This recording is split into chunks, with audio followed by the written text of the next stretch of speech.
ወይዘሮ ሜላትን ሜሮንና እርግብ ከስር ያወጧት ይሆን ወይስ እነሱ ወይዘሮ ሜላት ጋር ሄደው ጠይቀው የሚፈልጉትን ነገር ያገኛሉ? ምናሴ ወይም ደግሞ ሰላምዬ አቶ መስፍን እርግብን ካገኟትስ ምን የሚያደርጓት ይመስላችኋል? እርግብ ምናሴ መልካም ልጅና በጣም የሚያመዛዝን ነው። ስለዚህ እሱን ብንጠይቀው ይከፋብናል ብዬ አላስብም። እንደውም ላገኘው ፈልጋለሁ ስትል ለሜሮን ትነግራታለች። ሜሮንም ምን እያልሽ ነው ያለሽው? እውነት አንቺ ከእናቱ የሚያስበልጥሽ ይመስልሻል? እናቱ እስር ቤት ገብታ እየማቀቀች ለአንቺ የሚረዳሽ ይመስልሻል? እነሱ እኮ በሻማ እየፈለጉሽ ነው ያሉት። ዝም ብለሽ አርፈሽ ተቀመጪ። እኔ ለአንቺ የማላስብ ይመስልሻል ወይ? እኔ የብቻዬ የማስብ ይመስልሻል? ለራሴ ብቻ የማስብ ይመስልሻል ወይ? እኔ አንቺ ጥሩ ጓደኛዬ ነሽ፣ እንድትጎጅብኝ መጥፎ ነገር እንድደርስብሽም አልፈልግም ስትል እያጽናናቻት ነው። ሰላም የኔ ምርጦች እንዴት ናችሁልኝ? ሰላም ናችሁ? በያላችሁበት ሰላማችሁ ብዝዝት ትርፍርፍ ይበልልኝ። ፕሊዝ ቪዲዮ የሚደርሳችሁ ሁላችሁም እባካችሁን ላይክ በማድረግ ጀምሩት። አዲስ ቤተሰብ ካላችሁ ደግሞ ሰብስክራይብ ያድርጋችሁ ቤተሰብ ሁኑ። እባካችሁን ላይክ አድርጉ። ቪዲዮ እይታ በጣም እያነሰ ነው እና እባካችሁን ላይክ በማድረግ የደረሳችሁ ሁላችሁም ላይክ በማድረግ ጀምሩት ቪዲዮውን።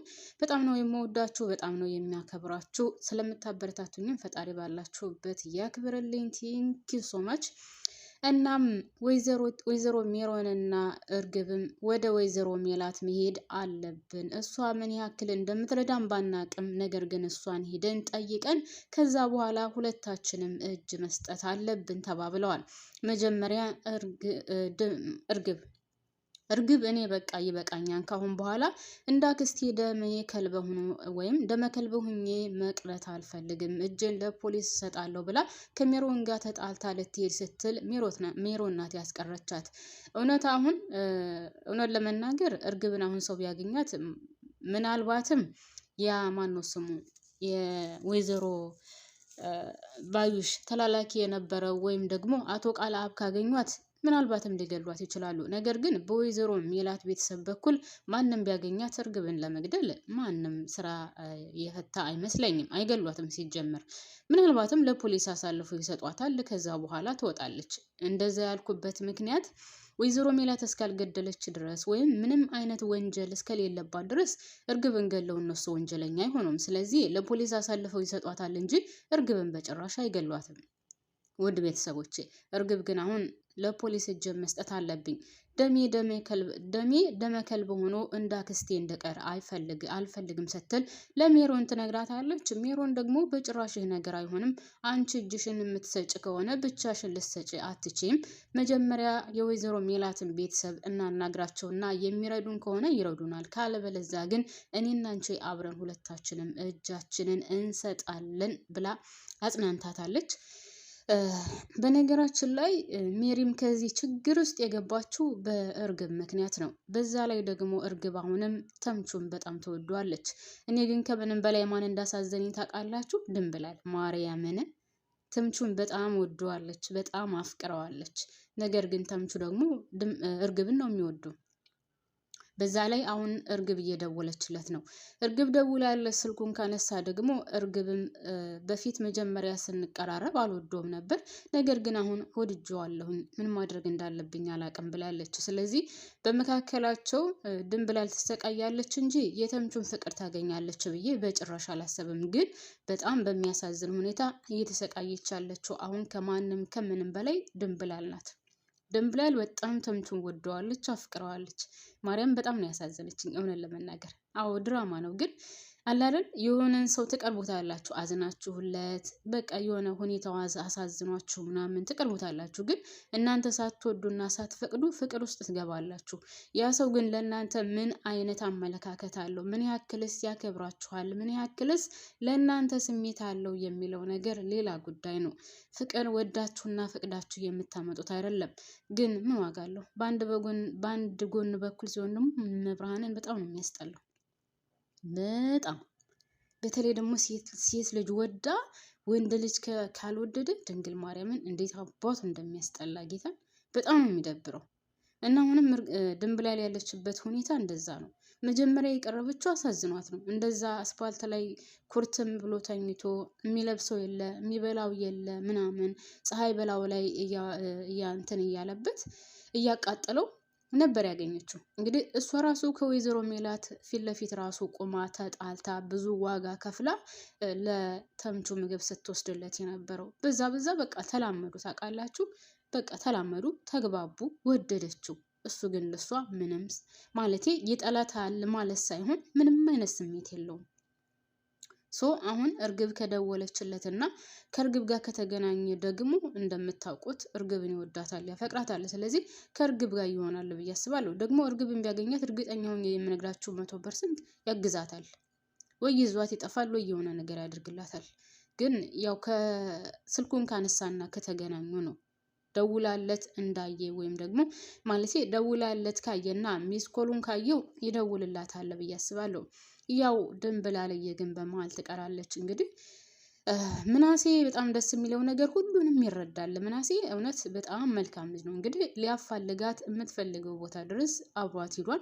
በዛ ላይ እቤትም ብቻዋን ቁጭ ብላ እንደዛ አስባ እየተገዘች ሲያት አጠገቧ ሆኖ አጽናንቷታል። እና ምናሴ በጣም ጥሩና መልካም የእውነትን በቃ ለማንም ቢሆን ማድረግ ያለበትን ወደኋላ የማይልና ሰውን የማይለይ በጣም ምርጥና መልካም ልጅ ነው ምናሴ። እና እንግዲህ በጣም ብዙ ነገር እያገዛት ነው ምናሴ። በዛ ላይ ደግሞ ሀኒቾም ያው እውነታውን ወይም ደግሞ ምናሴ ማለቴ ተምቹን እንደምትወደውና እንደምታፈቅረው ከነገረቻት በኋላ እሷ ራሱ በጣም እያገዘቻት ነበር። እንደውም ከእዝራ ጋር አስተዋውቃታለች ምናምን ነገር እና እዝራ እንደውም አንተ እኮ አጭር ነህ ምን እያልክለው ብለዋለች። ድንብላለየ የማትጠገበው። ለማንኛውም አሁን ተምቹ እርግብን ይመርጣል ወይስ ድንብላልን? ቤተሰብ ሁለቱም አሁን መንገድ ላይ ናቸው። ድንብላልም እየፈለገችው ነው፣ እርግብም ስልክ እየደወለችለት ነው። ለሚሮን እንደምትወደውና እንደምታፈቅረው ነግራታለች። አዲስ አበባ ውስጥ ያን ያክል ጊዜ ተደብቃ ስትኖር ይናፍቃት የነበረውና ትዝ ሲላት የነበረው ሁልጊዜ በአእምሮዋ ተምቹ እንደሆነ ነግራታለች። አሁን በእርግብና በድንብላል መካከል ተምቹ ማንን ይመርጣል? እርግጠኛ ነኝ እርግብን ነው የሚመርጠው። ምክንያቱም እርግብን ይወዳታል፣ ያፈቅራታል። አሁንም ድረስ ስለሷ ያስባል። አሁንም ድረስ ስለ እርግብ ነው የሚያስበው። ድንብላልን ስላደረገችለት ወይም ውለታ ስለዋለችለት በዛ በውለታው በኩል ያከብራታል። ነገር ግን ፍቅር የለውም፣ አይወዳትም። አንድም ቀን እርግብን እንደሚወዳትና እንደሚያፈቅራት ሲያወራ ሰምቼው አላውቅም። እውነት ለመናገር ያው መልካም እንደሆነችና ጥሩ ልጅ እንደሆነች ብዙ ነገር እንዳደረገችለት ርቦት እያለ እንዳጎረሰችው ብዙ ነገር እንዳደረገችለት ሲያወራ ነበር። አዎ ነገር ግን ቤተሰቦች ስለ ድንብላል ምንም አይነት ፍቅር እንዳለው አያወራም ማለት ነው። ግን አሁን በመካከል በጣም የሚያሳዝነው ሁኔታ ድንብላል እየተሰቃየች ነው። በሱ ፍቅር ማበድ ብቻ ነው እየቀራት። ሆነን ለመናገር ምን ማድረግ እንዳለባት ግራ ገብቷት ሌት ተቀን እንቅልፍ አጥታለች። ማግኘት እንኳን አልቻለችም። ያለበትን አካባቢ እየሄደች ወይም ይገኛል ተብሎ ከሚታሰብበት ቦታ ያልሄደ ሰው የለም። ሀናም አብራት ሂዳለች፣ ምናሴም አብሯት ሂዷል። ምን ታድርግ ግን ልታገኘው አልቻለችም። አሴርና ተምቹ አሁን ስልክ ሊያነሱ አልቻሉም። እውነት ለምን ስልካቸውን ዘጉ? ለምንስ ጠፉ? ለምንስ ወደ ጎዳና ህይወታቸው ተመለሱ? ለምን ሰርተው መቀየር አይችሉም? ይችላሉ። ወጣቶች ናቸው፣ ጉልበት አላቸው። ገና አፍላ ጉልበት ነው ያላቸው። ሰርተው መቀየር ይችላሉ አይደል ቤተሰብ? ለምን በድጋሚ ወደ ጎዳና እንደመረጡ አላውቅም። በዛ ላይ ደግሞ ለምን ስልካቸውን ዘጉ? አይሮን ነው። በተለይ ስልካቸውን ዘግተው የመጥፋታቸው ምክንያት እኔ ግራ ገብቶኛል። ማለቴ ያው ወደ ጎዳና ተመልሰዋል። ነገር ግን ወደ ጎዳና ቢመለሱም ስልካቸውን መዝጋት አልነበረባቸውም። ከሁሉም መርቀው መቀመጥ አልነበረባቸውም። አላውቅም፣ ግራ የሚያጋባ ነገር ነው። እና እናንተ ምን ትላላችሁ? አሁን እርግብና ሜሮን ለወይዘሮ ሜላት ቤተሰብ ወይም ደግሞ ለወይዘሮ ሜላት ቢነግሯት እውነት የምታገዛቸው ይመስላችኋል? እንደውም ወይዘሮ ሜላት የእነሱን እገዛ ትፈልጋለች። ምክንያቱም ሜሮን እውነታውን ታውቃለች። በነገራችን ላይ እርግብ ሜሮን የሆነ የደበቀችው ነገር እንዳለ ጠርጥራለች። ግን ያው አስገድዳ እንድትናገር አላደረገቻትም። በዛ ላይ ሜሮንም በአንቺ ምክንያት እንደዚህ ሁኜ አሁንም እኔን ትጠረጥሪኛለሽ ወይ እያለቻት ነው። ስለዚህ ሁለታቸውም 100% እየተማመኑ አይደሉም፣ አይተማመኑም። ነገር ግን ያው አብረው መሆን ስላለባቸው ብቻ አብረው አሉ ማለት ነው ውድ ቤተሰቦቼ። እና እኔ እዚህ ላይ ያበቃለሁ። አደራ ላይክ አድርጉ።